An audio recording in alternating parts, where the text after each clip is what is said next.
యేసుకృష్ణంలో మీకు అందరికీ వందములు. భారతదేశంలో ఏ క్షణమైనా ఎప్పుడైనా సరే భారీ భూకంపాలు వచ్చి చాలా నష్టం జరగవచ్చు. ఆ నష్టము ఆస్తి నష్టం కావచ్చు, ప్రాణ నష్టం కావచ్చు, ఏదైనా కావచ్చు.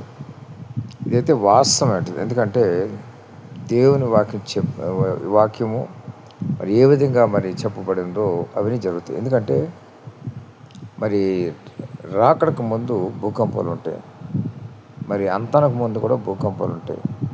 మరి దేవుని వాక్యలో ఒక మాట ఉంటుంది ఏంటంటే, భూమి తన స్థానం తప్పును, ఆకాశ నక్షత్రం రాళ్ళను, ఆకాశంలో ఉన్న శక్తులు కదిలింపబడును, సూర్యుడు తేజహీనుడును, చంద్రుడు వెలవెలబోను. ఇవన్నీ ఉన్నాయి.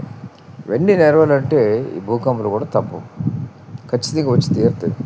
దేవుని వాక్యం సెలవిస్తుంది, భూకంపాలు వస్తాయి, కరువు వస్తుంది, ఇవన్నీ జరుగుతాయి. ఇవన్నీ జరుగుతున్నప్పుడు నేను గుమ్మం దగ్గర ఉన్నానని మీరు తెలుసుకున్నాను కూడా యేసు ప్రభువు లోకంలోకి వచ్చినప్పుడు చెప్పినారు.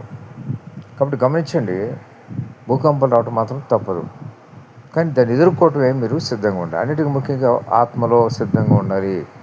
ఒకవేళ దేవుని పిలుపు వస్తే, మరణం వస్తే మీరు దేవుని దగ్గరికి వెళ్తారా లేదా, అది మీకు మీరే తెలుసుకోవాలి మొదటగా. ఎందుకంటే ఇవన్నీ చెప్పడం ఎందుకు, విపత్తు వస్తుంది, రాబోతుంది, ఖచ్చితంగా వస్తుంది ఎందుకు చెప్తున్నామంటే, ఖచ్చితంగా ప్రతి ఒక్కరు మారుమనసు పొంది దేవుని దగ్గరికి వెళ్తారు, పరిశుద్ధ పట్టణం చేరుకుంటారు. కానీ మీరు మారుమనసు పొందలేదు, యేసుక్రీస్తు అంగీకరించలేదు అంటే కనుక నరకానికి వెళ్ళిపోతుంది. దేవుని వాక్యం సెలవుస్తుంది, నేను కదా చెప్పేది. మరి ఎవరైతే మారుమనసు పొందారో వాళ్ళు మాత్రం పరలోక రాజ్యానికి వెళ్తారు. మారుమనసు పొంది పరిశుద్ధంగా ఉంటేనే. మారుమనసు పొందేమని చెప్పి మాత్రం పరిశుద్ధంగా లేకపోతే మాత్రం పరలోక రాజ్యానికి వెళ్ళరు. ఎవరైతే పరిశుద్ధంగా పవిత్రంగా జీవిస్తారో వాళ్ళ మాత్రమే పరలోక రాజ్యంలోకి ప్రవేశిస్తారు. మీలో అంతా కూడా మరి నరకంలో కాల్చబడాల్సిందే, కాలిపోవలసిందే. అగ్ని ఆరదు, పురుషారని దేవుని వాక్యం చూస్తున్నాం. అప్పుడు యుగములు ఉంటుంది ఆ యొక్క మా అగ్ని, ఆ యొక్క నరకం అనేది. అదేవిధంగా పరలోకం కూడా యుగములు ఉంటుంది. ఏది కావాలో మీరు వెంటనే భూలోకంలో ఉండగానే సిద్ధపడండి.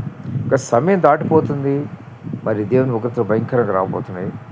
మరి ఆ ఉగ్రతలు రాకముందే సిద్ధపడితే చాలా మంచిది. ఎందుకంటే మన ఈ మధ్యకాలంలో వెనిజులాలో మరి భూకంపం వచ్చి కనీసం 1,00,000కు పైగా చనిపోయారు. మరి అసలు లెక్క మనకు తెలియదు. ఎందుకంటే అనేక శిథిలాల కింద ఉండిపోతారు వాళ్ళు. మరి ఇంకా తీయటం కూడా కొన్ని పరిస్థితులు ఉండవు, చనిపోతారు. ఆ విధంగా భయంకర భూకంపాలు వస్తే కనుక చాలా ప్రాణ నష్టం జరుగుతుంది. దేవుని ఒకటి ఏ విధంగా ఉండవచ్చు, భూకంపం లేకపోతే ఇది మరి కోస్టల్ ఏరియా అయితే తుఫాన్లు, ఈ విధంగా రకరకాలుగా ఉంటుంది. అదొకటే కాకుండా ఈ మధ్య కాలంలో మళ్ళీ కరోనా వస్తుందని ఆ వార్తలు